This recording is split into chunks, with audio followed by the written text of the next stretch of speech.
Hi Team Value, JJ here. Welcome back. Well, today I'm going to react to an interview with Tom Lee. I like reacting to what he says because I disagree with quite a lot of it. So it makes for good discussion, I think. He's a perma bull and surprise, surprise, he's pretty bullish on the market, including for Nvidia, which has gone up a huge amount, as we'll see in the video. Let's get into it. Let's see what they're saying. My next guest says stocks have risen in June for the right reasons, softer than expected inflation, and he is seeing more positive signs ahead, and he's sticking with the big names in AI. Surprise. Tom Lee is here. He's Fundstrat Global Advisors co-founder, managing partner, and head of research, and he's a CNBC contributor. It's great to see you. Yeah. I want to start in a little bit different way than normal because Doug just made a really interesting point about millennials and how they're so conservative in their positions. And whether you've experienced this phenomenon firsthand or not, what do you say to those who need to be coaxed into a market that is ever at record highs after a run in stocks like Nvidia, like we've rarely before seen? I mean, is the water... Nvidia, since the stock splitter has announced it's added $1 trillion in market cap, it's really gone up very quickly, very fast. I made a video on the other channel, on the reaction channel, Stocks Today with JJ. There it is. I'll put a link in the description if you want to go and see some of those videos. 2 a day I'm making over there. Is Nvidia overloved? That was one of the videos. But what is Tom Lee saying? Is water still safe?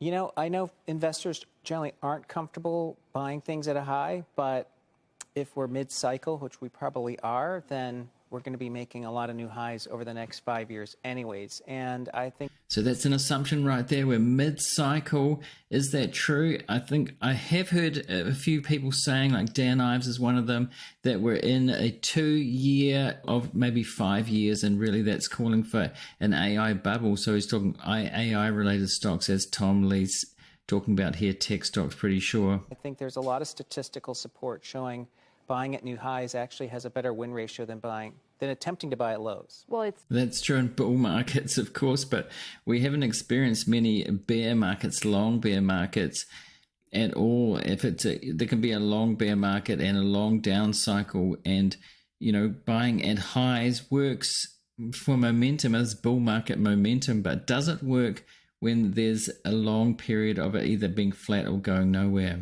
It's also true that for all of our lifetimes, the stock market has generally gone up. So Exactly. Yes, there are pullbacks. Yes, there are corrections. Yes, there are financial crises. Yes, there are pandemics.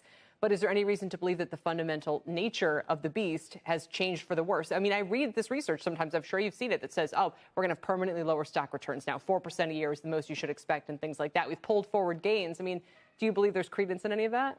Howard Marks is saying that. He says there's a sea change, and he's pointed out about the P ratio. The cyclically adjusted P ratio is pretty high, and it has gone up a lot for a long time, and it can go down for a long time as well. We haven't really experienced that, as she pointed out. A lot of traders, particularly investors on Wall Street, really are quite young, haven't experienced a period of a really down market for quite a long time.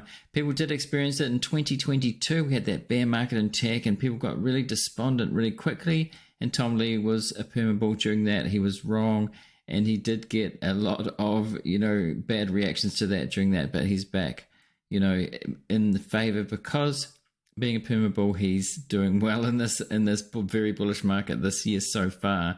And 6 months into it, it's been doing pretty well. I've heard that exact statement about the new era of low returns since 2008. Right. And stocks have compounded at pretty much the historical average since 2008. The bottom of the bear market, you could say, after the global financial crisis was March 2009, and it's really been in pretty much a long bull market since then, with a couple of exceptions. 2020, which was really only a few weeks, and of course in 2022, and the rest of the time it's been pretty much bullish run. So in a lot of people's living memory, or not living memory, but market memory, stonks have always gone up. As long as there's skeptics out there, that means there's a lot of fuel for upside. Mm-hmm. So is Nvidia the thing that you look at and go, well, this could spoil the party, i.e. it becomes too much of a good thing. It really starts to lift into some kind of bubble, draws people into the market, really extends valuations, then we have to clean up the mess. There's a lot of people trying to top tick Nvidia. saying that they don't want to own it because it's expensive, but it's a 30 PE stock that sells something that no one else actually produces in the world. The one thing it's not is expensive. Again, over on their stocks today with JJ, I've done a few videos there about, people who aren't so bullish on Nvidia, saying that it's gone up a lot and that it's, not going to be a good bet. It's this one here, Nvidia, bad bet. A guy, a fund manager who's been through the ringer, been through many cycles, saying that it's pretty expensive now. But, this is not investment advice here. I'm not giving any advice one way or the other, not recommendations at all. You need to seek your own advice or do your own work. Seek the advice of a professional financial advisor before you make any investment. Let's see what else Tom's got to say here. So I'd say I'd feel very differently if we were discounting Nvidia being larger than global GDP and at 100 PE. And everyone's saying there's... Oh, that's kind of ridiculous. Saying that would be ridiculous. But, adding $1 trillion in just a few weeks, that's getting on the high side. The PE ratio is creeping up. I've seen people quoting it sort of under what it has become because they're doing it even just a couple of weeks ago. There's no way it can be stopped. But because everyone wants to sell Nvidia and try to call a top, I actually think there's still a lot of upside. When I hear anecdotes like... So basically what he's saying there is that because there's people still bearish, there's more upside, which, could well be true. There's that saying about when the last bear on Bull Street is dead, that's when it's dangerous and we're not there yet. And, Dan Ives saying that this, and others saying that there's going to be a AI-related tech bull market for years yet, which would mean like the dot-com bubble, really, and it could happen. It's like I heard at a fundraising thing the other night about how all the local kids own Nvidia. What should I think when I hear that kind of information? Well, it makes sense. I mean, Nvidia is the largest stock, so, everyone should own it. It's almost... What?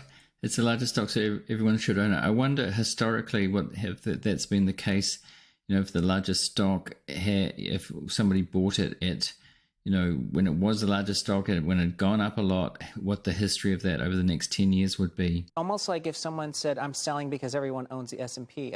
Everyone should own some S&P. It's really a bearish sign when someone says the S&P won't ever go down. And I only hear people saying the S&P's topping right now. I do remember people saying stocks never go down a couple of years ago.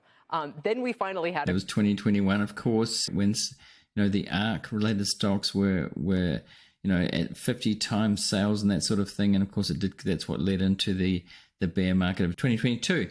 By the way, if you're getting value out of this video, do remember to smash that like button to help the algorithm to spread it to more people. And if you're new here, do consider subscribing to see more of this kind of content in the future. Had a correction. I think we've had a couple maybe since then. What kind of paradigm are we in now? We hear people saying, like Mark Zandi did, well, the Fed needs to cut because otherwise the economy could take a turn for the worse. We know rates are probably higher than they need to be. Do you need to have a view on Fed rate cuts in order to support stocks continuing to move higher? To an extent, I think that the big lesson for the last 2 years is the S&P has endured some pretty severe rate hikes. So we know companies are managing this cycle well. There have been some rate hikes, but rates are actually not beyond historical norms right now. They were historically low at emergency lows. People forget that. And again, a lot of people haven't been in the market for a long time, so have never known rates to be around kind of historical norms, and inflation too, really. If the Fed turns neutral or dovish, that's even more positive for stocks. So I think that the environment for equities still is good because they survived a stress test. It's only bad if the Fed has to raise rates. So what do you think of what Tom said here? Do you agree that there's much more to come and it's a bullish environment and it will continue up? Or do you think there's some danger here, some caution here? As I said, I'm not making any recommendations. The index does seem to be quite top heavy with these mega tech, mega cap US stocks. Is that going to keep going? Especially Nvidia, which is, as I said, has added $1 trillion very, very quickly. Let me know what you think in the comments. Now, I do talk about this kind of thing more over on Patreon. I do weekly investing updates where I give more of my thoughts on the week's videos, on the week's events, things that I don't share anywhere else. I also have many videos about investors. You'll see things there first if you're over there. Even if you're a free member, you'll see things first and ad-free as well. And I have started stock analysis education, just one video there so far where I talked about ROCE, return on capital employed, what that means and how that is important to stock analysis. And I'll be doing many more stock analysis videos for subscribers over there. I think it's pretty good value. Go and check it out. I'll put a link in the description and perhaps see you over there. Now I'm going to put a link on screen to what YouTube thinks that you should watch next as well. So go and see that now if you want to. And thanks to everybody for watching or listening. And I'll see you in the next one.